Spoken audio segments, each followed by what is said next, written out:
This is Kanzenshuu, the podcast, episode 402 for the week of April 24th, 2016.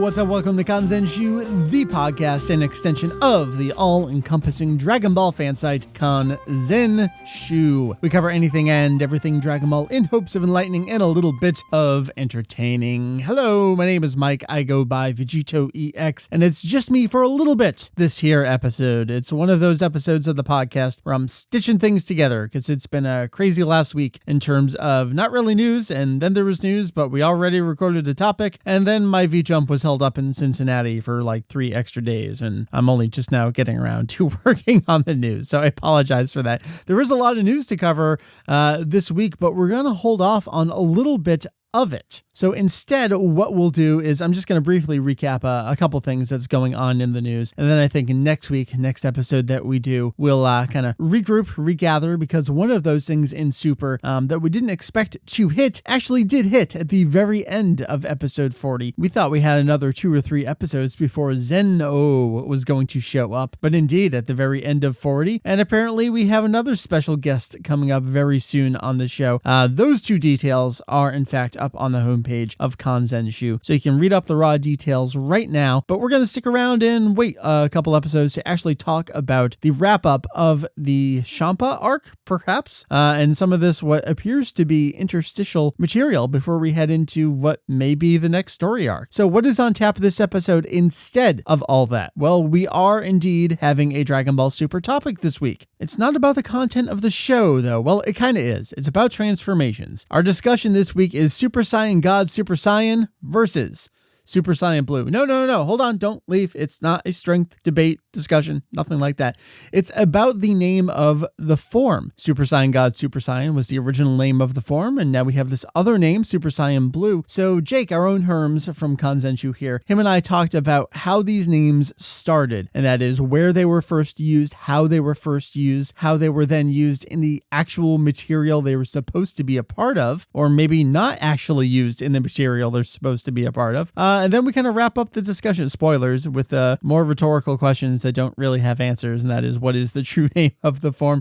But it's a great discussion. Stay tuned for that. That is about to hit your ear any minute. So in addition to that, what we'll be doing this episode is kind of wrapping up with just some freeform Q&As. I'm going through the email a little bit, picking out a couple questions. I just solicited a couple last minute on Twitter as well. That's our episode this week. So with that being said, let's get right into our topic. After that, I will rejoin you again to do a little bit of Q&A and talk about some exciting content that's up on the site and coming to the site. That'll be our episode for this week. So, fastest we've ever gotten to a topic right now. Joining me to talk about Super Saiyan God Super Saiyan versus Super Saiyan Blue versus Super Saiyan 2 versus Super Saiyan Grade 5, the man I'm fairly certain does not actually sleep, our own Herms. Hi, Jake. Well, it's hard to sleep when you text me at 2 a.m. about Aurale. You don't have to look at your phone at 2 a.m. I know. There are 2 other guys that could do it. Actually, before I even left for work, I was talking with Julian about... Anyway, we are here to talk about the names of forms, something I've been wanting to chat about for a little bit. I'm actually glad we waited because we got another episode or 2 under our belts to compare things here. Before we get into the actual meat of Super Saiyan God Super Saiyan versus Super Saiyan Blue, what those names are, where they originated, and what we should be doing about them now, I want to take it back to something we have talked about on the podcast before, but I want to go through it and then decide if it's ultimately a worthwhile correlation between types of names. I'm not sure if it is, but maybe we'll decide it is. It's probably the closest analogy, even if it's not a perfect analogy. Yeah.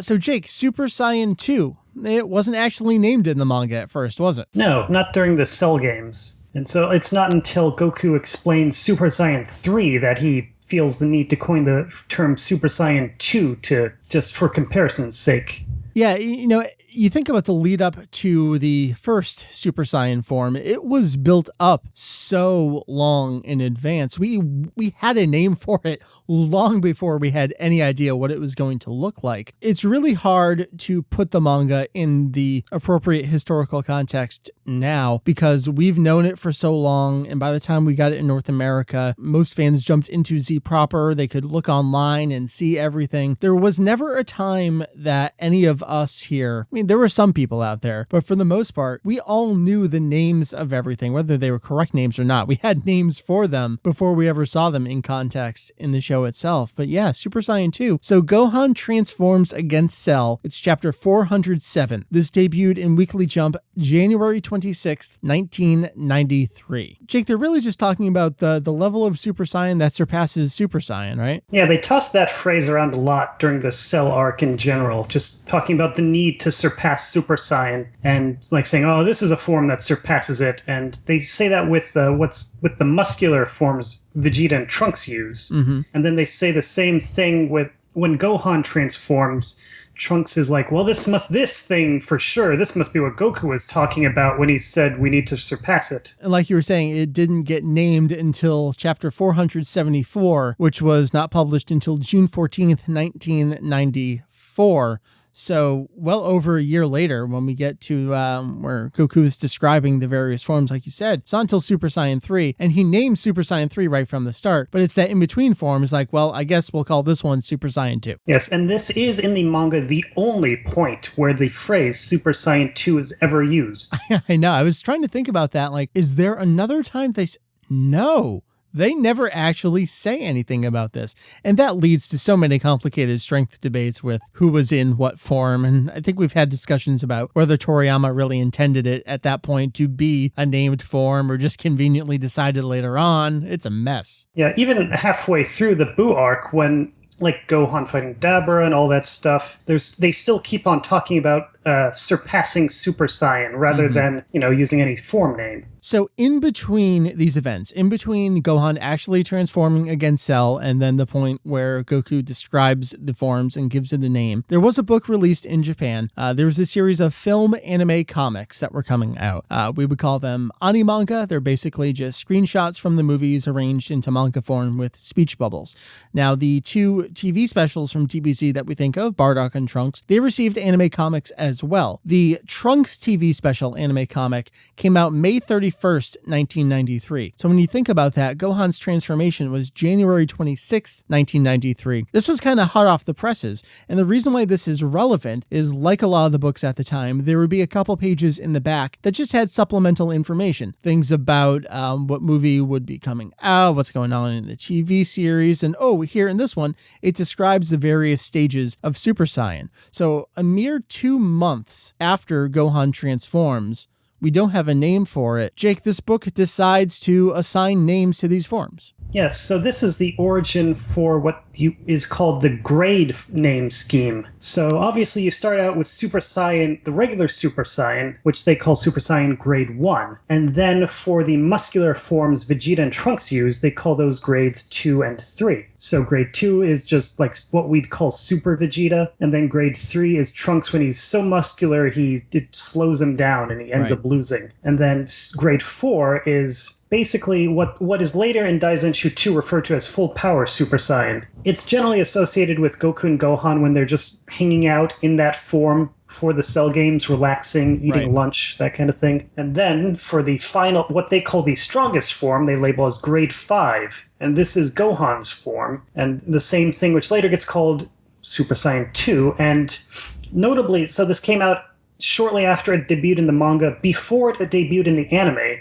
So what they have to illustrate this, there are no relevant everything else, since it's anime-based, they use anime screenshots. Mm-hmm. Here, they kind of have to fake it. They have this illustration they made, apparently from scratch, of Gohan in this form. And then they have they do have a screenshot, but it's actually regular Super Saiyan Gohan, oddly enough. Yeah, this was such like we were saying, hot off the press is the best way to describe it, especially for that time. It was so new. Shueisha Toei decided we got to call it something, and they went with what what was already established as the way Goku described it in the series. That's where that grade naming scheme came from. And Jake, so they carried forward grades 2 and 3, but then new names were assigned later on. Where did full power come from? Was that Kanzenshuu exclusive? Okay, so where the phrase like the grades, Donkai, where that comes from ultimately is in the series when Goku's showing off the muscular forms to Gohan. Mm-hmm. He does the first muscular form and Gohan's all impressed.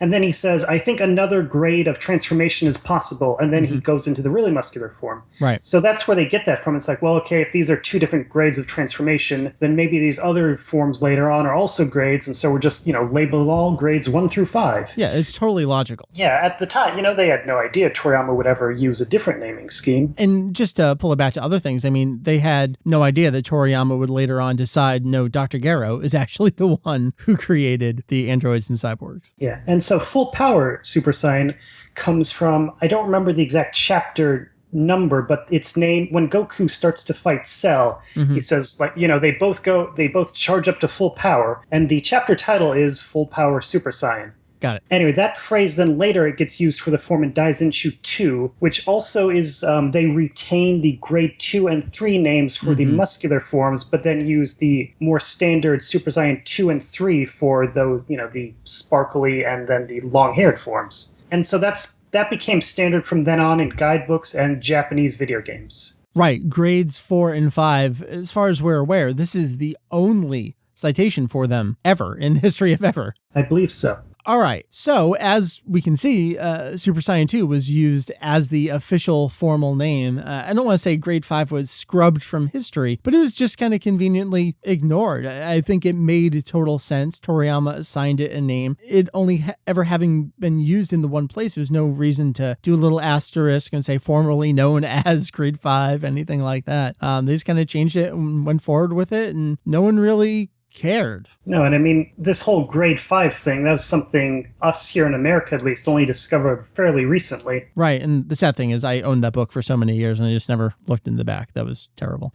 All right, so let's transition to Dragon Ball Super then. Actually, we have to start before Dragon Ball Super. We have to start with Resurrection F, Revival of F, because that's where this new form, which we previously knew as Super Saiyan God Super Saiyan, the blue-haired form, is where it debuted. So let's go down the list of how we learned about the transformation and the naming of it, and we'll see if it's comparable to Super Saiyan Grade 5 versus Super Saiyan 2. So Jake, the first debut of this form with a name, the first mention was in Weekly Shonen Jump 2015 number 20, which came out April 13th, which was right before the movie came out. Actually, the magazine came out on the 13th, but the first major leak of it on Anime News Network came out on the 9th.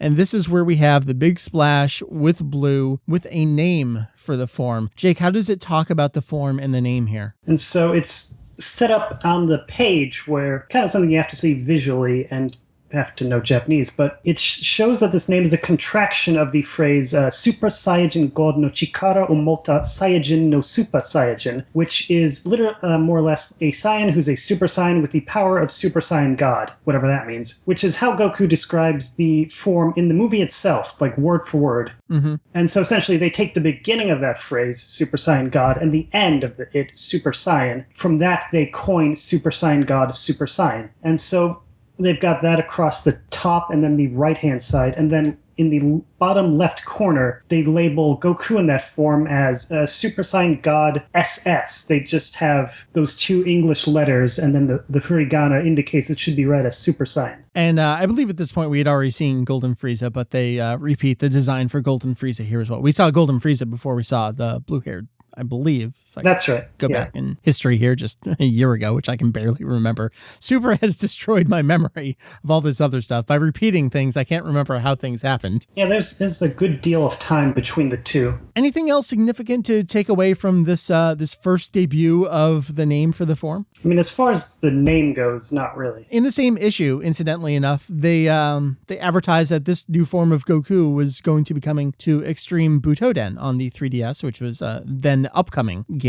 So it was, hey, here's this new form, here's its name, and the movie's about to come out. But right before the movie came out, 1 week later, on April 17th, in promotion of Zenkai Battle Royale, we got a promotional video showcasing, hey, these two characters, Super Saiyan God, Super Saiyan Goku, and Golden Frieza, are going to be coming to the game. And so that was just, I mention it because it's yet another instance of, and a separate company using the visual of the form and the literal name of the form. That is the established branding. So it wasn't like a one-off description in a magazine. This sets up the consistency for this is the look and this is the name of it. Jake, you have another video game reference here as well. Yes, from Dokkan Battle. They have a kind of cutscene where Goku's training with Whis, and he uses this blue-haired form against him. And so, essentially, Goku uses the same phrase from Resurrection F, where he says it's a Super Saiyan who's a Saiyan with the power of Super Saiyan God. And then Whis replies by saying that's too complicated. How about we just call it Super Saiyan God Super Saiyan? Which is a marginal improvement, but whatever. I feel like that conversation is going to come back around again in Super. Yeah. But we'll get to that. So then let's turn it to the movie itself. And Jake, you actually mentioned this, that promo in Weekly Jump. They pretty much used the language from the movie itself. We didn't really know it at the time. But in Resurrection F, Revival of F, Super Saiyan God Super Saiyan is never spoken aloud as a name for the form. No. And so instead, Goku, when he shows off the form to Frieza, he says, Frieza starts off by asking, it's like, so you've used Super Saiyan after all. And he says, it's a bit different from regular Super Saiyan. It's tough to explain, but this is a Super Saiyan who's a Saiyan with the power of Super Saiyan God. Which again, it's that same phrase from earlier. Well, then let's talk about the other piece of supplemental material that came out with the movie itself. And this is Volume F. This was given to attendees of the movie, starting with its original debut in Japan. You can buy it pretty cheap. I don't know if it was overproduced and they had a whole bunch of others, but I pretty consistently see these on the secondhand market for about $15. So if you didn't get one at the time, now's a pretty good time to get it. Jake, explain, other than this book is filled with spoilers for the movie. They specifically had it sealed and told you not to look at it until after you saw the movie. So tell me about the character designs for Goku and Vegeta here. Yeah, so the book starts out featuring all the character designs Toriyama did for the movie, and so it's got the images as well as some of the handwritten notes he wrote going along with them. And so he's got, in his own handwriting, he says, Super Saiyan God, Super Saiyan. And he explains he's modified the clothes for Goku and Vegeta a bit, but if Toei, if they'd rather use the standard outfits, then feel free. And he also explains that the mark on their chest is just Whis' handwritten signature. Mm-hmm. And so there you go. Have it at least once. Toriyama has written that phrase out on his own, so he's aware of it at the very least. So I guess the question here is, and perhaps we'll never know, because it's not spoken aloud in the film and Toriyama wrote the script for the film, did Toriyama name the forms, or if during the course of production they were given a name and because he's working on the designs for it, he knew what they came up with the name, so he wrote the name that they came up with? It's tough to follow, but we don't know the answer here. Yeah, I don't think there's any way to say. Unless he mentions something in a future interview, I don't think we'll ever know. Okay.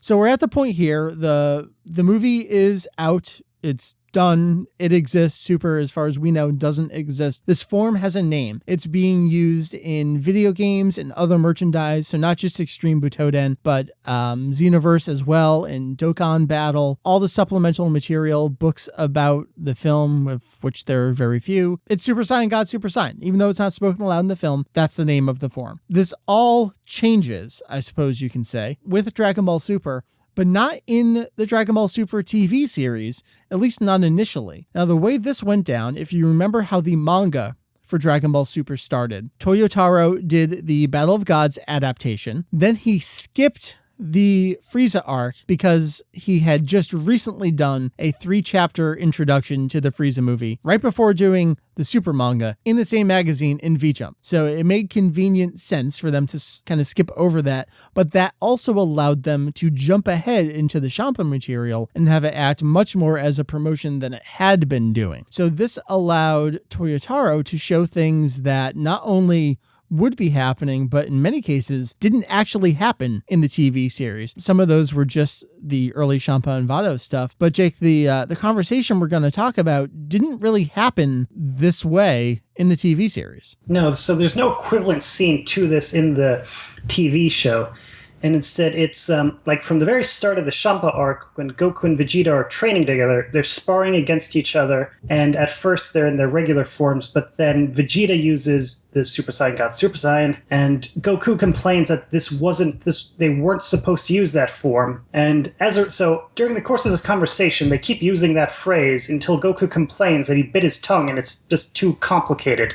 So, and at that point, Whis comes in and suggests that they use the name Super Saiyan Blue instead. And this is very similar to the earlier conversation in Dokkan Battle, except where, the earlier one where Whis was the one to introduce the phrase Super Saiyan God Super Saiyan, except here he's doing the opposite and introducing its replacement. Now, I kind of want to talk about the timing of this chapter. So this was chapter 5 of Toyotaro's Dragon Ball Super manga in V-Jump. This was the December 2015 issue, which was released in October, at the very end of October 2015. At the end of October 2015, over in the TV series, the Frieza arc was just getting started, and it was still that interstitial material. October 18th, which is right about when V-Jump was coming out, was that Mr. Satan episode with the aliens that came down from space. So we were before, not just the Champa stuff, but we were before the Frieza arc over in the TV series.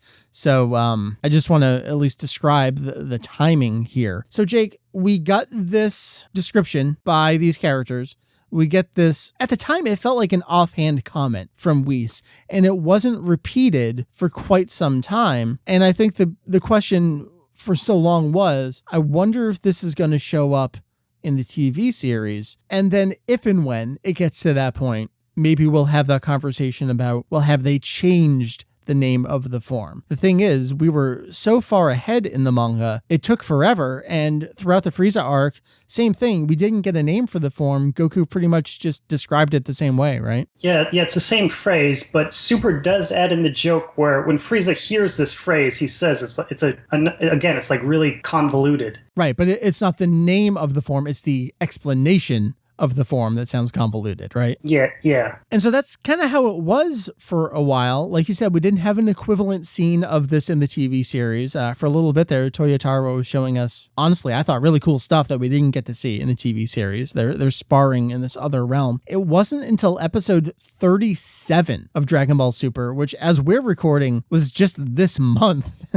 that Super Saiyan Blue was spoken aloud in Dragon Ball Super. And it was Vegeta that used this phrasing here. Jake, how did this go down in Super? So in episode 37, Vegeta is fighting against Kabe, and at the end of the fight, he showcases this form, which he refers to, he explains it's the latest form, Super Saiyan Blue.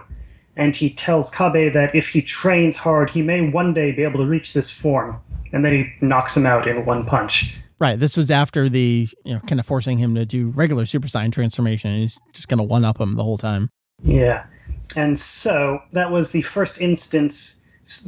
Let's see. Darn it, I can't. Is this the first time that form was used in the Champa story arc? I believe it was, yeah. Yeah, because we have been waiting the whole time. They kept using regular Super Saiyan. Yeah, so they held off on it, and then with this, they introduced the form again, and then this new name for it. And then that's it. Episode 38. In episode 38, they don't use it, but the episode summaries that come out in New Type and magazines like that, they've started to use the name Super Saiyan Blue when describing the episodes. Okay. So for when the episode 38 spoiler summary things leaked, they talked about Vegeta and Goku use it fighting Hit as Super Saiyan Blue. But nothing about it was spoken aloud in the episode, which brings us to episode 39, which as we're recording, it's Friday night, so episode 40 hasn't aired yet. Super Saiyan Blue is used pretty often in the episode, it felt like. At least more than once, wasn't it? Yeah, so the narrator starts out, during the opening recap, he talks about how last episode Vegeta fought Hit as Super Saiyan Blue.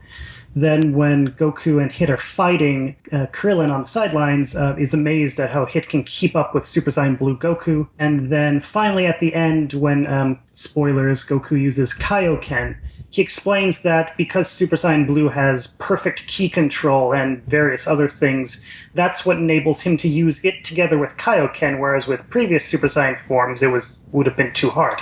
And so, they just, at this point, it seems like it's becoming the standard phrase that everyone uses for it. So that's the big question. I've seen a gigantic, it's an overused word, I'm going to use a toxic discussion on DB Wikia, citing you fairly often, talking about what is the name of this form now. And I see plenty of totally fine conversations about it as well. I mean, it's cliche for me to talk shit about DBWiki, and I apologize for doing so, but I think it's worth talking about that there are other conversations out there happening. So forgive me for talking shit. I take it all back. But Jake, that is the question. What is the name of this form? Well, I mean, obviously they have two different names for it at this point, but I guess we'll just have to see if Super Saiyan Blue continues to be what they use now going forward, or if they continue to use Super Saiyan God Super Saiyan in other contexts. Right, because I think video games are going to be kind of like the next, I don't know how to describe it, like the next thing to fact check this name against. Are all the other pieces of merchandise going to abandon Super Saiyan God Super Saiyan and start using Super Saiyan Blue? I think if we never see SSGSS again, I'm fairly comfortable in just daily conversations referring to it as Super Saiyan Blue. I think it's really complicated right now, though, because we do have so much merchandise out there using the first name, but now we have this current product going with a different naming scheme. And I feel like they're both totally fine for now. Yeah, we're in kind of an intermediate phase where we'll see if the original name fades out over time. And so I want to pull it back around again. Do you think this is a decent enough analogy to what we talked about earlier with Super Saiyan Grade 5 versus Super Saiyan 2? It's the closest we have. But there's far more uses of Super Saiyan God Super Saiyan than there ever were for Grade 5. Right. But on the flip side, there's also been many more uses of Super Saiyan Blue within the series proper than there actually were of Super Saiyan 2 in the original series. Which is one. So there's kind of one of each in the products themselves, and then it was up to ancillary material later on, guidebooks basically, to name things. Yeah, so it's a really tough call. Yeah, going back to video games, there's probably video games that really cemented Super Saiyan 2 as the standard for that. Like, just that's why everyone knows that name. Probably, but I would also say probably not, because video games at the time, Super Butoden 2, he's just Son Gohan. No one in that game has forms associated with them because you just select a character. There aren't in-game transformations, so to speak, and there aren't multiple versions of characters. Other games at the time, Super Butoden 3, no. Ultimate Battle 22, no. Hyperdimension, no. If we get towards the end of serialization into 95 there, yeah, it would have been the Kanzenshuu that were the only things that could be naming them. And then video games came to an end with Final Bout for about 4 years. So I think after that period, once we got into the Budokai series, that's when that naming scheme would have solidified it. But by that point, the Kanzenshuu already solidified it. Does that make sense? I guess, but I guess I do wonder, like, how, because the video games would have been more accessible to fans than the Kanzenshuu, at least in the English-speaking fandom. I guess it'd be interesting to compare the Japanese fandom use of names versus the English-speaking fandom in that regard. Like, would there have been Japanese fans at the time who called it Grade 5 back when there was nothing else to call it? Yeah, I don't know if there's an equivalent to alt.fan.Dragon Ball for the Japanese fandom that we can go back to. It's probably not. Yeah, would this have been the big debate at the time when that manga chapter came out where they're like, what do we do about Grade 5? Do we switch to calling it 2 now? Yeah. And was there a certain super fan at the time that everyone would point to and be like, well, he says this, so we got to go with that? I wonder if there's anything like that. Man, that's tough. And it was so long ago. It was 20 years ago. So I feel bad where we're having another one of those conversations that's ultimately about hair, where there's no answer to the question. I think it's a conversation worth having, though. So what should we pay attention to, you think, Jake, moving forward to answer the question, if at all? Well, it does seem like at this point it's going to be what they use in the TV series, because in the TV series, they've never used Super Saiyan God Super Saiyan. Right. And now, as of episode 39 at least, they're using Super Saiyan Blue a lot. And then it would be pretty weird if like video games kept using Super Saiyan God, Super Saiyan, and the TV series used Super Saiyan Blue. Mm-hmm. So I suppose what we should do is just hope that the video games switch to Super Saiyan Blue just so we can have consistency. Yeah. Otherwise, this debate might go on forever. Yeah. If you have two different types of media using two different names for what we know is the exact same thing, that would really confuse it. But I guess there is the argument that it does seem from the beginning that Super Saiyan Blue was meant at least as a shorter name. Yeah. Like, so in that sense, it almost seems like if it's meant as a replacement, then it would make sense to start using that. I think that is part of the question, is because it was an offhand comment by Weiss sort of kind of in the Super Chapter, but now people start calling it that. Is it just a nickname because the joke is it's so hard to say the full name? And it's like, well, my name is Michael, but everyone calls me Mike because it's easier to say. That doesn't mean my name is not Michael. Yeah. So it's a nickname. Yeah, I don't know. I don't either. That's why I'm talking to you about it. I mean, okay, so, but still, like, again, within the actual TV show, there's never, within the TV show continuity, they've never said the original name. Oddly enough, the manga is the only version of the story where Super Saiyan God, Super Saiyan has been spoken out loud by the characters. Oh, that's true. Yeah, in the manga itself, they've used both names, and they knew to call it Super Saiyan God, Super Saiyan at first. So it seems like there was an accepted knowledge that's what they were all calling it. So all we have to do is determine whether the manga or the anime is canon, and then we'll be good to go. All right, let's get right on that.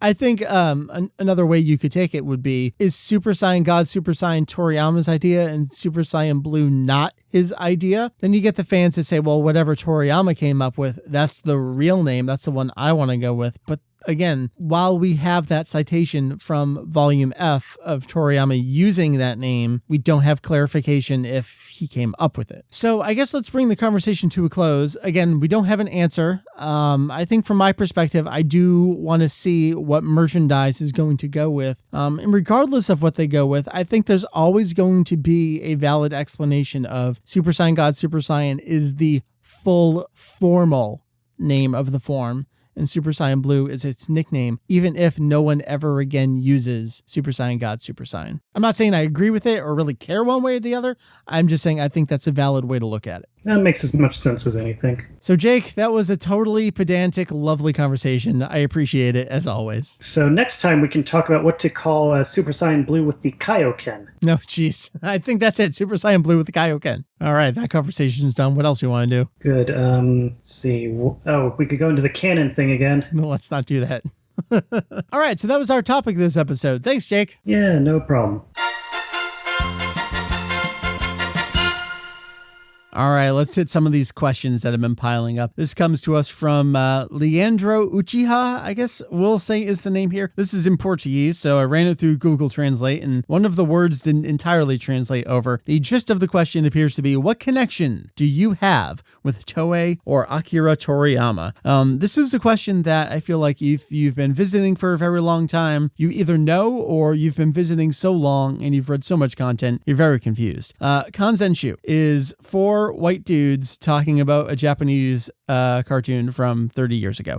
We have no connection with Toei, with Shueisha, with Akira Toriyama. We are just what you might call super fans of the series. We have been doing this for a very long time. We absolutely love Dragon Ball, and that's why we're here. That's why we do what we do. You know, it's strange. I think back even my earliest days of Vegito EX's Ultimate DBZ Links page, well, maybe not quite that early, but as it transitioned into Vegito EX's homepage there in early 98 and into Daizenshuu EX's transition, there's always been questions. It's so, you know, I'm just sitting here by myself and kind of thinking aloud. It's always been so weird to me that people can confuse a fan site with something official, but then at the same time, there are a bunch of other, I don't know how to describe them, but they were fan sites that have kind of been adopted into the fold. I know my wife, Mary, is big into the Marvel universe and has been for a very long time. She visits some sites that, there's some Marvel site in particular that I think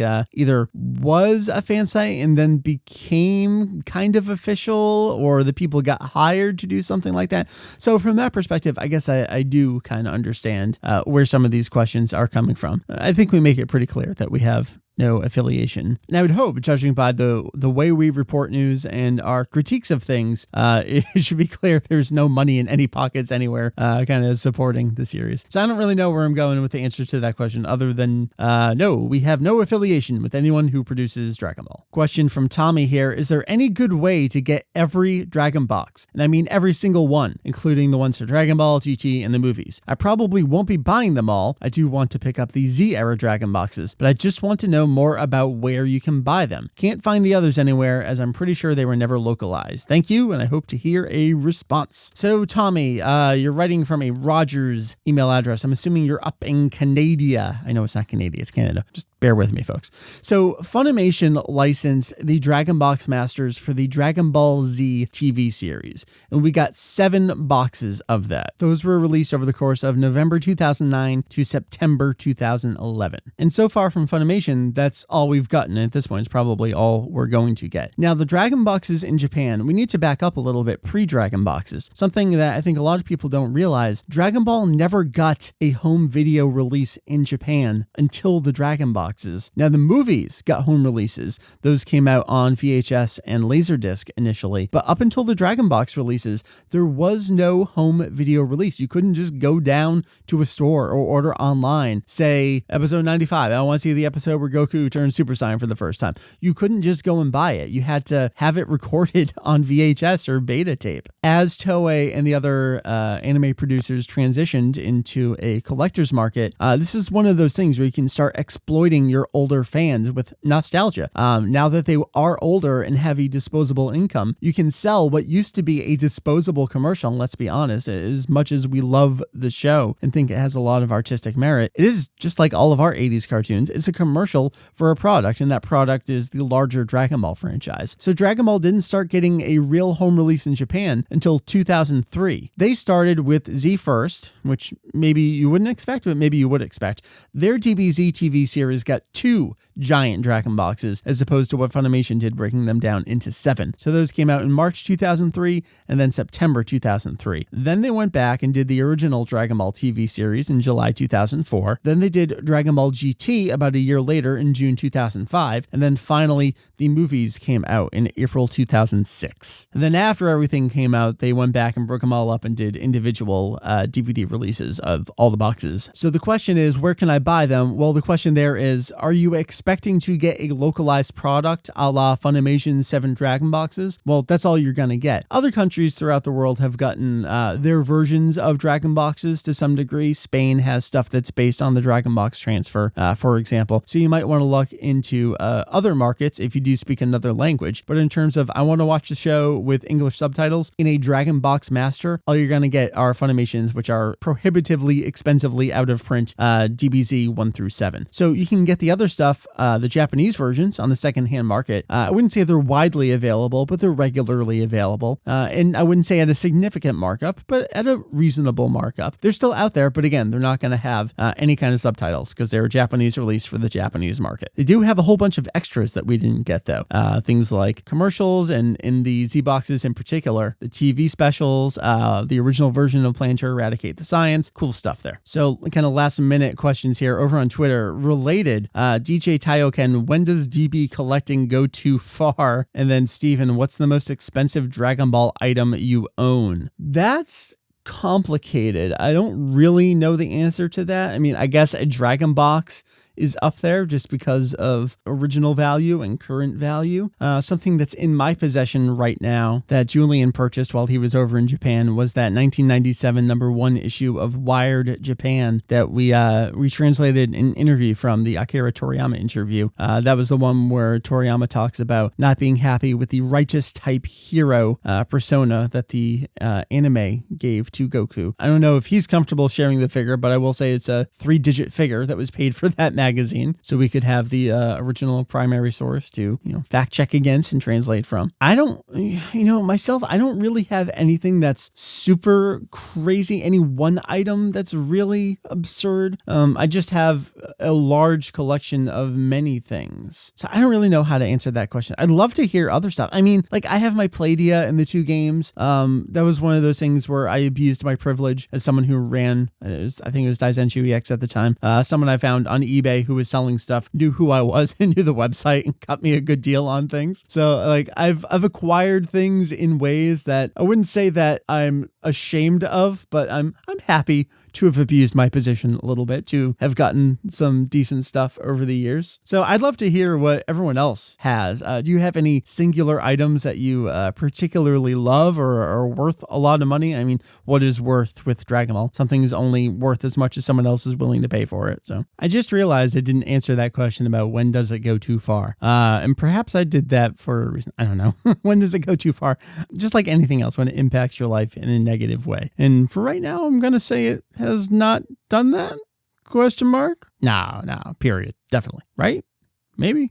Yeah. Jet Jaguar asks the important question, Hit versus Dio, who wins? That's tough. I mean, Dio is able to pause time longer than Hit is, but I mean, we're talking about at what point in time am I really doing this? I'm really doing this. I mean, we saw in just the one fight how Hit was able to grow and expand the amount of time he was able to use his time skip there. And then time skip versus stopping time. I'm not getting, I hope that's everything you wanted out of that discussion, because I just gave it to you there. Let's see, Beer Sticks. Overall, did you enjoy this little tournament arc? Yeah, I did. I think it was everything I was expecting. It really felt and feels still like it was set up for something more. It really seems like this universe, multiple universes, are expanding and we're going to get more out there. If you put it in the context of what were other tournaments, we had things like the 22nd Budokai, which was its own self-contained arc, but it also set up the Piccolo stuff very well, which itself went on to set up the 23rd Budokai after it. So I'm really looking forward to seeing what Toriyama has in store. I enjoyed this arc, I wouldn't say immensely, but I really had a good time with it, and I'm excited to see where we're going to go from here. And then following up on that, Cashman says, thoughts on where the series will go after the Champa arc? Man, I really don't know. It seems like we've got multi-universal overseer. I mean, they could just go anywhere. There's all these other universes they could travel to. Who knows where it's going? And I think what makes me excited is that I can't actually tell where Toriyama is heading with this. And I'm both excited and a little bit afraid of, will he stick with some of the conventions he's doing, or will he go with the convention, which is flip things on their heads, but we know that's what he likes to do. So are we to second guess him knowing that we know that that's what he does? Are we following all that? Because I'm surely not following any of what I'm saying right now. So I'm excited. Again, I'm not going to answer the question. I have no idea where this is going. I'm excited. So you know what? With that excitement, let's leave it there. Before I wrap up the show, let's talk a little bit about content that's on the site and coming to the site. Last week on the show, you heard Julian and myself talk about all the recent interviews we've been putting up. We talked about the big ones that we put up. We've put up a few other things as well. There are OB comments that Toriyama newly drafted with some new illustrations a few years back. We put those up on the site. They're all slightly related to Dragon Ball in some way. So definitely go back through our content archives and see all the stuff we've been plugging away at. I did promise that there would be one more comics translation by Toriyama up within that next week. That didn't quite happen, just with some of the other stuff that I've been working on, everyone else has been working on. And that is a comic that Toriyama drew from Weekly Jump 1996, the number 13 issue from that year, called Dragon Ball, If You Please. I do hope to have that up this week. Probably not by the time this podcast goes up, but you can look forward to it. Something I want to tease from it. This is, you think about it, number 13. So just a few months there into 1996, we were getting ready for Dragon Ball GT at that point. And indeed, Toriyama was looking forward to the 10th anniversary movie and Dragon Ball GT in this comic. He starts out this comic. It's pretty great. He says, sorry for the sudden intrusion, but hello there. Do you remember me? I am Akira Toriyama. I drew a comic called Dragon Ball.